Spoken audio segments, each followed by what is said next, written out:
kulumbai dinihai nोंथांमोननि गेजेराव मोनसे गोदान भिडिअ लाबोदों वेडिं नि makase dress आं नोंथांमोननो देखायनो नागिरदों नोंथांमोना नायलांबाय थादो लेट्स गो जोंहानि आब'आ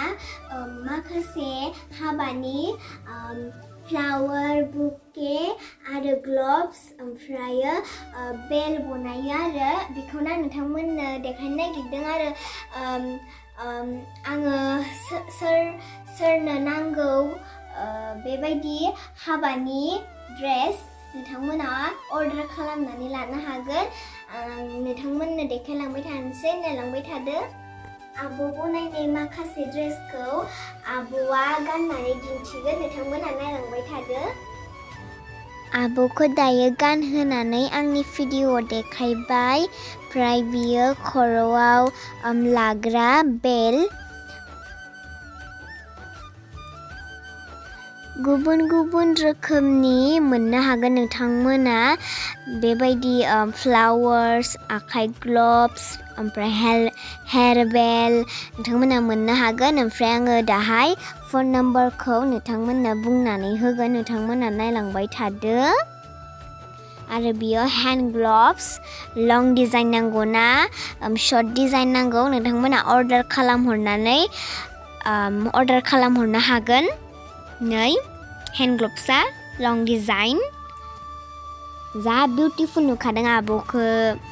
आरो हेयर बेलआ नै बेबायदि जोबोद समायना हेयर बेलआबो वाव आब'खौ जा समायना नुखादोंलै आब' नै फ्लावार्सआ जोबोद मोजां गुबुन गुबुन रोखोमनि फ्लावार्सबो दङ दाहाय आं नोंथांमोननो देखायगोन ओमफ्राय नै जोबोद समायना बियो फ्लावारा अरेन्ज आरो वाइट जोबोद मिलायथारदों आब'जों फ्लावार्सआ वाव सो बिउटिफुल आंनि आब'आ जा सुन्दुरि खालै किउट खा वाव सो बिउटिफुल लुकिं बेकग्राउन्डखौ श'नि थाखाय मोनसेल' देखायनाय जादों नाथाय बेकग्राउन्डखौबो नोंथांमोना मोननो हागोन गुबुन रोखोमनि ग्राउन्ड दोङो नै आब'खौ जा सुन्दुरि नुदों आरो नै बियो बेलेग फ्लावर जोबोद समायना पिंक आरो वाइट फ्लावर जोबोद समायना नुदों फ्लावरखौबो बेलेग डिजाइननि बे फ्लावरा आरो बियो हेयर बेलआबो बेलेग डिजाइननि नै बेबायदि डिजाइननिबो दङ नोंथांमोना बेबायदि डिजाइननिखौ नांगौबा अर्डार खालामहरनो हागोन जोबोद सुन्दुरि नुखादों फावदुरनो आंनि आब'खौ खावलाय गोजानो वाव माथो मडेलिंबो रोंसैलै आब'आलाय हाल्लास्लां नोंथांमोना नायलांबाय था आंनि भिडिअखौ जोबजासिम आं देखायलांबाय थागोन नै बियो हेयर बेल जोबोद समायनाखा बिबार गोनां हेयर बेल फ्लावारखौबो समायना नुथारदों ना आरो आब'जों आंजों थाबायबाय फ्लावारखौ देखायनो थाखाय जा मिलायखादों आंना वाइट फ्रक आब'ना वाइट दख'ना जोबोद मिलायदों न लोगोफोर आब'आ पार्पल कालारनि फ्लावर लादों आङो वाइट आरो रेडनि फ्लावर लादों रेडआथ' गासैनिबो फेभरेट रं जायो रेड आरो पिंक जोबोद मिलायथारदों न नै बियो आरो लं डिजाइन हेयर बेल जोबोद समायदों आब'जों हेयर बेलआ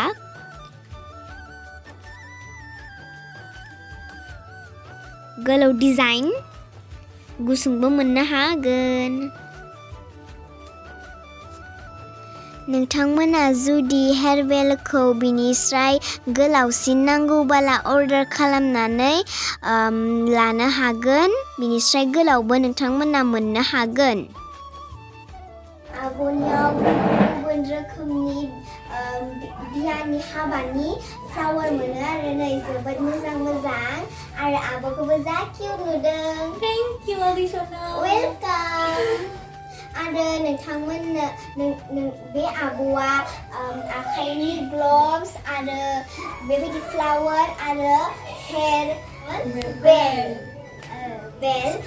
लं आरो शर्टबो मोनो नोंथांमोना लं नांगौ ना शर्ट नांगौ बुंहरनो हागोन आरो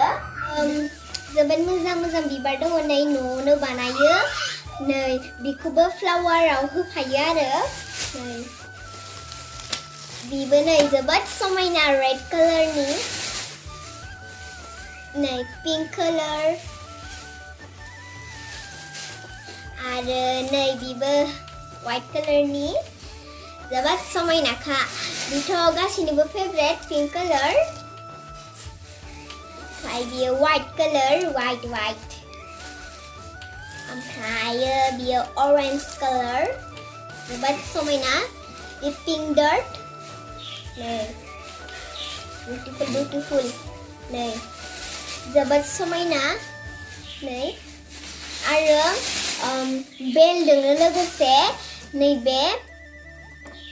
हेयर बेलखौबो मोनफायो क्राउन नोंथांमोना नायनो हागोन जोबोद समायना नै माबायदि डिजाइननि नांगौ क्राउनखौ खोन्थाहरनो हागोन नै आरो हेन्ड ग्लब्सबो दङ नै हेन्ड ग्लब्स जोबोद समायना हेन्ड ग्लब्सआ आरो नै बेबो जोबोद समायना